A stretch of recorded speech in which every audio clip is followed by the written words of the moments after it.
we talking about her upbringing. Right. 7, 8 kids, whatever. She basically raised all them because your grandma was popping them out. Her dad wasn't around. He was working at Ford, and it was just her. She was mama. And when it came time for y'all to come around, it was just like, huh. Yeah, I think more so. I don't think she was like that with my brothers. I think she. I think it's just as I got older, I started really started seeing what it could be. Well, of course, I will never know. Even if she was to tell me whatever it is, I don't even think she'd be honest. But she wasn't like that with my brothers. I think she had a certain level of resentment when she had me because my dad wanted a girl, and even though them together, they didn't want a third child. I think my dad was happy when I was a girl. But then as I got older, she started realizing that me and her were so different, and that my relationship with my dad was really strong, and I think she just became resentful. And then it was like... Resentful or jealous? I think both. I think both. And then I was always the kid that everybody in the family was like, I just was that kid, like I had a lot of personality when I was young, so everybody liked me, and I think that's why she always, when the last time we talked, and she was like, I was bullied when I was young, well, I didn't really go through that, everybody liked me, so she might have been resentful of that. And that's what I was saying, like a lot of times, even your adult, your parents, they well in their 60s, they still hold on to childhood traumas. Stuff that should leave you and you think should affect her. But if she is looking at me and seeing a version of herself, and maybe a better version of herself, a version of herself that she didn't get to live, then she becomes resentful of that. That's crazy, because we supposed to be standing on their shoulders. I think I said that to you the other day, and instead of standing on their shoulders because of all the work they put in for us to succeed and move the needle past what they done did, they want to stand next to us. Like, nah, I put my 30 in. I'm tired. I want to play too. That type of thing.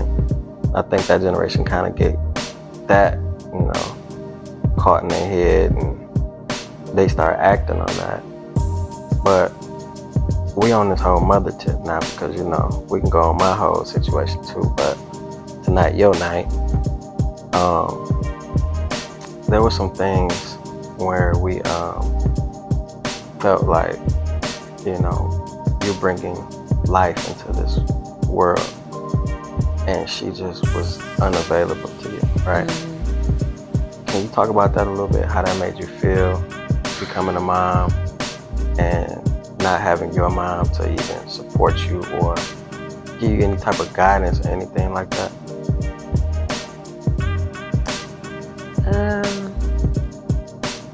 Yeah, I think after Champ was born, it really hit me, and that's when I was like really trying to talk to her, because I was really struggling with the fact that what my ideal relationship with her, it would change like after having a kid. Because I felt like during the pregnancy, I'm not gonna say that she was like making herself more available, but it just seemed like she was kind of excited about.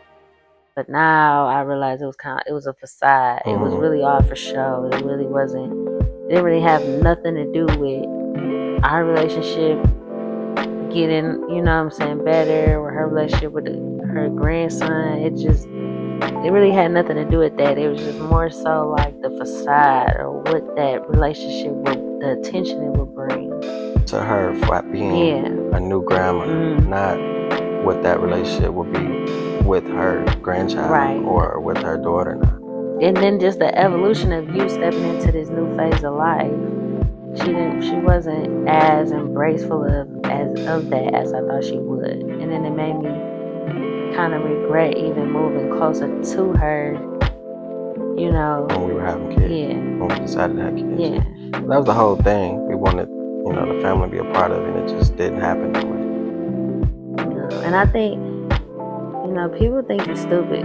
Like, you can't see what's happening. Mm-hmm. You know what I'm saying? Like, I don't know that you're being funny, or I don't know that you ain't really trying to be bothered. You know what I'm saying? Mm-hmm. And I just feel like when your daughter has a child, or even if it's somebody's son, a kid,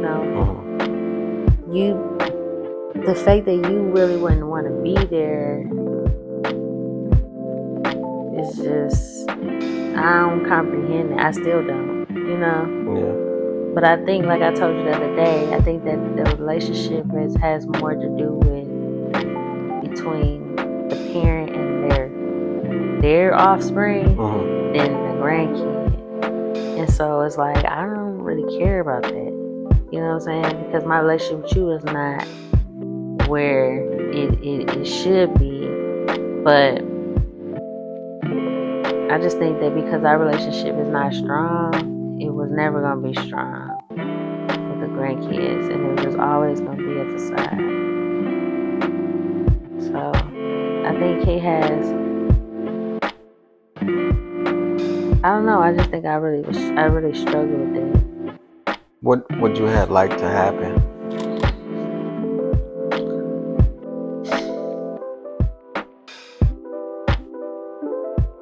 I don't know, because I don't even know what that's like with her. You know what I'm saying? Mm-hmm. Like, I don't even know what that would be like. So I just think I would have wanted her to, like, it would have been nice if she would have been able to be in the burbs and actually been present, and actually, like, want to, like, take care of the grandkids. Like, I want to get the grandkids, I want to change diapers, and I want to assist you while you're going through your healing phase. Like, she didn't come over to the house not one time after he came home, except for the second, what was it, like the next day that we got home. And I mean, I'm grateful for what she did do. Like, I'm grateful for the fact that she did cook. I'm grateful because some people don't even get that. So I'm grateful for the fact that she cooked. I'm grateful for that one day. But I just felt like I was healing for so many weeks after that. You know what I'm saying? And she just...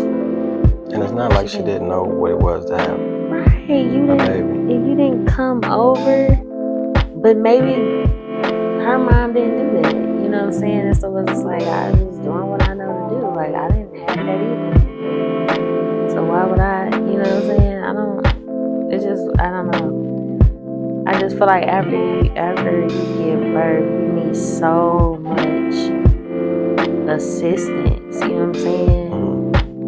And I was working. You went to work the next week. You ain't have really no choice. So literally, I'm up doing stuff that I'm not supposed to be doing right after. And it's been like that, and with every pregnancy. It's like the postpartum phase has been extremely tough because there hasn't been anybody that was willing to help.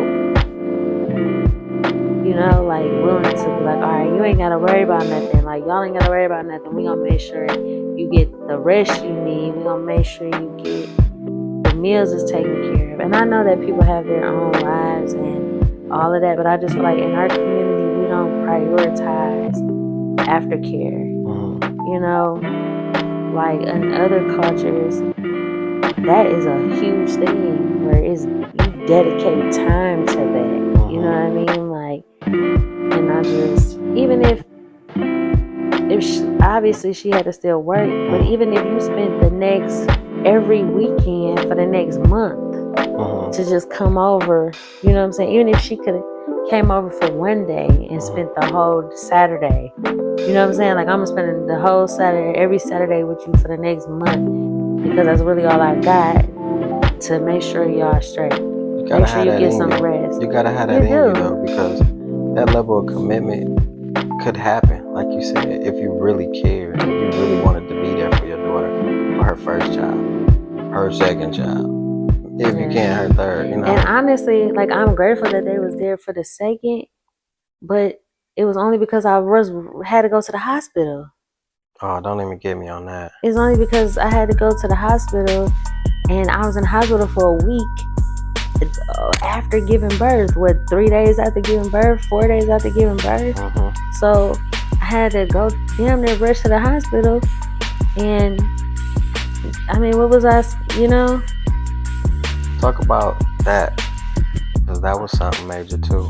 That really, I mean, that would happen even with your sister. Like, your sister was there for like at least a week. She was. And I was cooking. I don't want to give her an excuse, but at the same time, for somebody that never had a baby, never been around, she could have cooked. She could have did what she do for herself every day. That's all you got to do. It's not rocket science. I don't expect for you to be catering to me like that. You know what I'm saying? But if you're in our house and we invited you into our home, like, what other reason would you be here for than to make sure you taking care of? Now, she did help with Champ, you know what I'm saying? She did like help, but I just feel like there's so many other things that you could be doing, and you like out hanging out. So it's like, this was really just a place for you to stay, so you didn't have to pay to stay anywhere. Big facts. So, but that's just to go to show that it's like we have a lot of people that's in our space, or we had, that just was never really for us. And even my mom and them coming, they didn't really have a choice to come, because we're here. No, like after when I went to the hospital. Oh yeah, because I couldn't keep Champ because I had to go to work. You just had to go to work. And it just would have been all bad had they not showed up. So they were showing up off default. But remember what your dad said to you in the hospital? Yeah. Like, you don't want to be a burden to anybody. Make sure somebody else can help out. Yeah. Damn, it's y'all first grandkid. Come on. And I don't know if he said that because, like when we went into labor, when I went into labor with Drew, he came over in the middle of the night, which he was already the plan anyway. Yeah. For him to come over, so it was like he came over and was with Champ or whatever, and then he had to be there again after, But he wasn't even working, was he? God, he don't even work. He don't do nothing all day.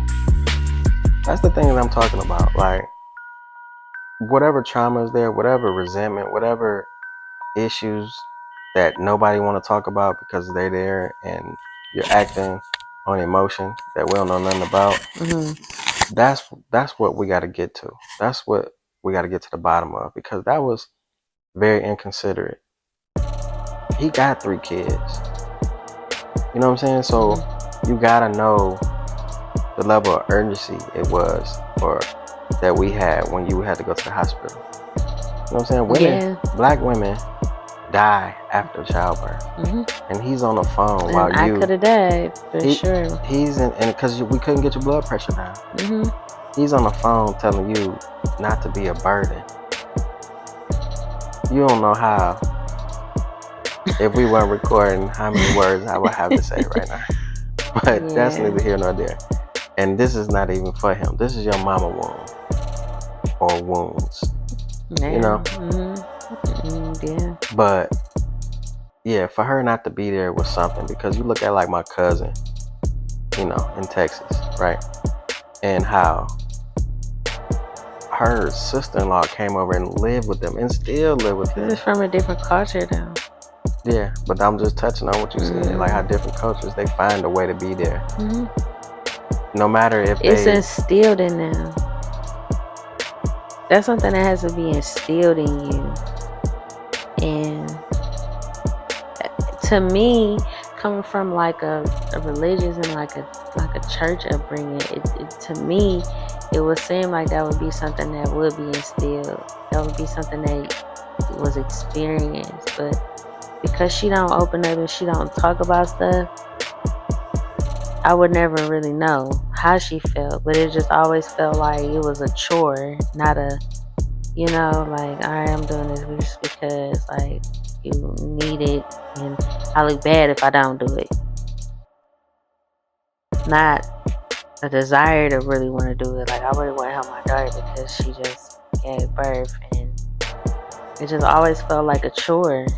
Yeah. It just always felt like she just did it just to save face, but not because it was, and that's what made me make the decision that I didn't no longer want to have a relationship with her until she either got some help or she held herself accountable after, we had Tootie, because I'm like, I'm just not gonna let you be in our house and just playing like you want to be here, like you want to help, and the whole time you got an attitude because you gotta cook. Now, mind you, you cooking, but I'm cooking too. Because I wasn't just sitting on my butt the entire time. I took the kids to the park. I, made sure that they had food when she came. And I made sure that when they got here, they had food in the bathroom. Everything was the way that it needed to be so that they could be comfortable. That whole trip yeah. That wasn't for them to see the new baby. It was for them to see the new house, to be nosy, to see what we working with. Yeah. Because they're in a constant state of comparison. Like I said, we're not standing on their shoulders. We're standing right next to them. Yeah. And they trying to be in front of us. Ain't no way you catching up with me. And I done been through this. It's sick, man. And I feel like if we not talking about this, if we not putting this out there so other people can get their trauma out and eventually come to some type of conclusion or solution or way to get to the bottom of it, it's gonna keep repeating itself. And I'd be damned if we repeat this with our kids. We're not gonna do it no way, but I also think it's just a part of evolution. It's a part of the way that the family dynamic evolves over time. And I feel like if we hadn't experienced that with them, we wouldn't know to do better. And that just happens with generation after generation. You know what I mean? Like, there's failures in each generation. And their failures allowed us to be like, well, that's not how we're gonna raise our kids, because we don't raise our kids the way that we was raised. So I just feel like as much as we want those relationships to work out and be as strong, a lot of times they're not meant to. And that's just by like almost like universal law. Like, they have to be almost sacrificed in order for you to acknowledge what needs to be changed, because they're not going to acknowledge the change because it's not meant for them to see the change. It's meant for you to see the change, and it's meant for you to understand that that's not the way you operate. And so once I started understanding that, it's like the load got lighter and lighter for me with her, because it was like my relationship with her was sacrificed, because had it not been, and I just was oblivious to all of her flaws and stuff, then I would have naturally repeated all of her flaws. I would have repeated a lot of those behaviors, which I still do, because it's the way that I was raised and what I saw. But because I'm aware of it and I'm aware that it's wrong, I can now make the right steps to change it. And that's why we have two girls, because it was for me to be the one to fix that. And so that I don't continue that in the bloodline. And I just think that's what's happening. And a lot of times they're not gonna get it because it's not meant for them to get. And it's meant for them to go through all this constant comparison and all of that because it's just meant for us to see how not to be. So it's almost like, hey, he don't know he ain't supposed to be banging his head off Moana. He's gonna keep banging his head no matter how many times Moana tell, hey, stop banging your head. Don't go over there and jump in the water. They're gonna keep doing it. And that makes it tough for us to be able to still have a relationship with them. But it's not meant for you to. So you just cut it off. Yeah. If you